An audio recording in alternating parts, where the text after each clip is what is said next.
captive from Jerusalem and then restored to the holy city. And triumphantly the cross was exalted by the bishops, blessed in the four corners of the earth. After the time of the Muslim invasion, the Holy Cross disappeared. Portions of the Holy Cross today are throughout all the world. At the monastery of Exaltation, Mandatos, and other monasteries and places, there's splinters of the Holy Cross everywhere. So the true cross of Christ is no longer in Jerusalem, it's no longer in Constantinople, that particles and pieces of the blessed wood are all over. It's probably right and fitting that the Holy Cross is everywhere, the splinters of the original cross. Why? Because the cross is meant to be everywhere. The cross is the four corners, the north, the south, the east, and the west. And the cross it spreads throughout all the world. The cross already, as we know, appears in the Old Testament, but there are types of the cross. The rod of Aaron, of Moses, at the Red Sea. He made the sign of the cross over the Red Sea, and the waves split apart. The Israelites, when you cross, Moses going through the river, the sea, again made the sign of the cross, and the waters covered Pharaoh and the chariots. The sign of the cross was made over the waters of Mara. The sign of the cross was put up on the rock that water gushed forth by Moses.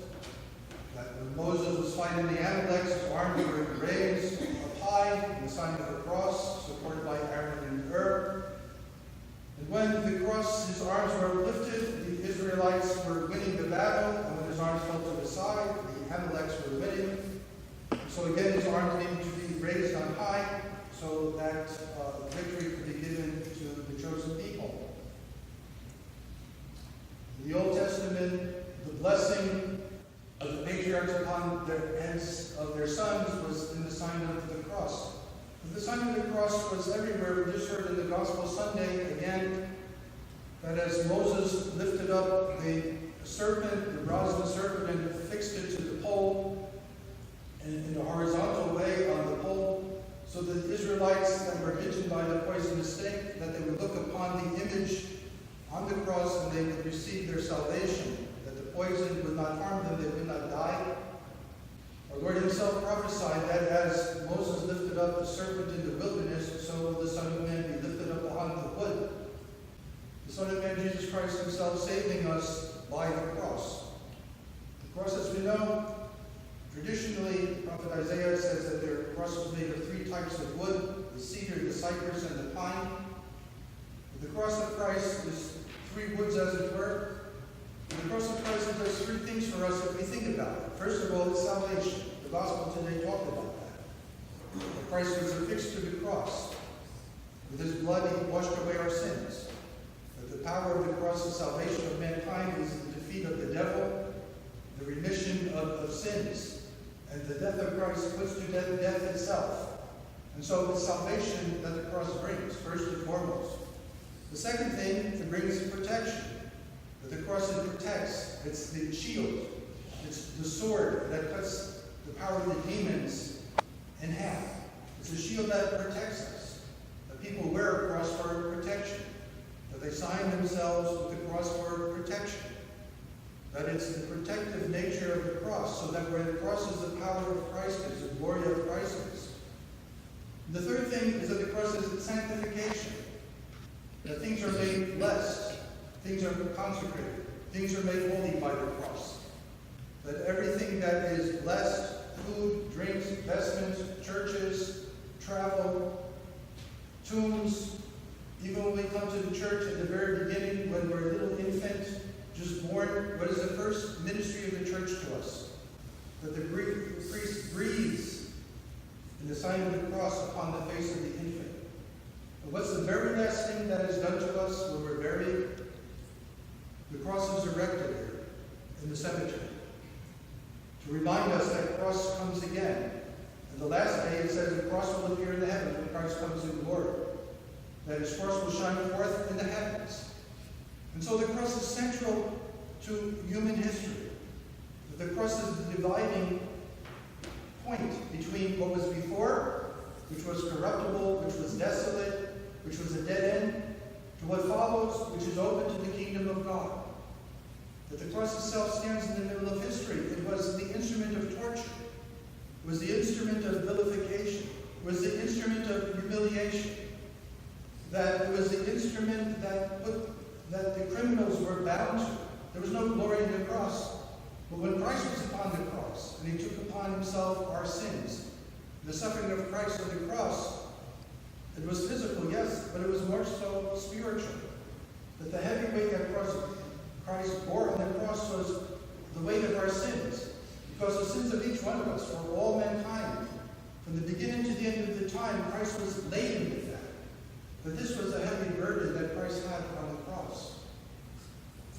And so the cross became then no longer the sign of humiliation and degradation and desolation, but the cross became the sign and the symbol of glory. At the moment of Christ's passion, what does our Lord say? He says, Father, the hour has come to glorify thee, as I have glorified thee. What is the glorification of Christ? It was on the cross. That Christ identified himself with the cross. In other words, it was extreme poverty, the self-emptying of Christ. He could not empty himself any further in his love for mankind to save us. And so the cross is always the greatest gift that we have. It's the greatest treasure that we have. It speaks to us of the love of Christ, of divine love. It speaks to us of our salvation, our protection, and our sanctification. That's why we wear the cross. That's why we continually bless ourselves with the cross. That's why we see the cross adorning the churches. It's the boast that preaches the glory of the church.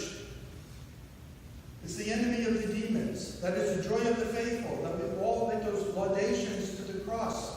Because the cross is so central in the identification of Christianity and of who we are. And so we embrace the cross. The Sunday's gospel will talk about that. Our Lord will say, if you want to be a follower of mine, take up the cross and follow me. What does it mean to take up the cross and follow Christ? Well, we hear about that Sunday. But for now, we celebrate this great elevation, this exaltation of the cross.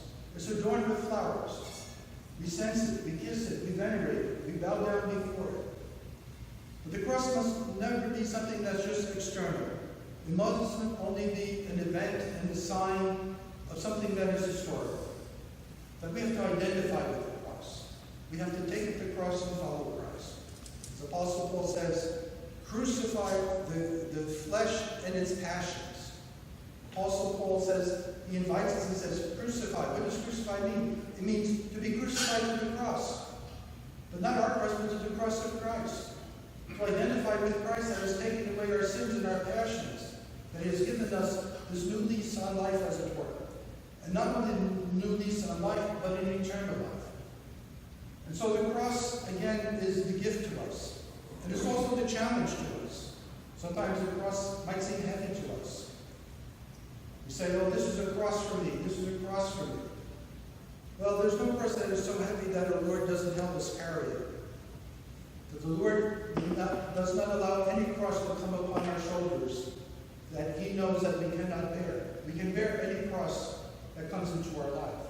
If we identify with divine love, and divine love is the perfume that perfumed the cross of Christ. Historically, it was blood, it was sweat, it was tears, it was agony, it was nakedness, it was everything that was deemed to be despicable. The cross has become something else. In our Orthodox Church, upon the cross, it's not, I am the King of the Jews. That's written, I am our high. But what does the church put on the cross of Christ? The King of glory. The King of glory. That the cross has become the throne of Christ the King. That Christ is exalted in glory upon the cross. Again, not everyone can understand that. It says for the Jews it's a stumbling block, the cross, Paul says. And for Gentiles, pagans, it's just utter nonsense. What are you talking about? How could the cross be anything like that? But for us who believe, as Apostle Paul says, it's the wisdom and the power and the glory of God. So let the cross be central in our life. When we get up, the first thing we do in the morning, even before our feet are off the bed, we make the sign of the cross. In the prayer book it says, before we go to bed, we make the sign of the cross over our bed. When we travel, we make the sign of the cross. When we eat, we make the sign of the cross. When we hear good news, we make the sign of the cross. When we hear bad news, we make the sign of the cross. When we're tempted, we make the sign of the cross. At all times and all places, the cross is power for us. It's the glory of God. So just to make the sign of the cross, how wonderful it is for us, how powerful it is for us, to the glory of God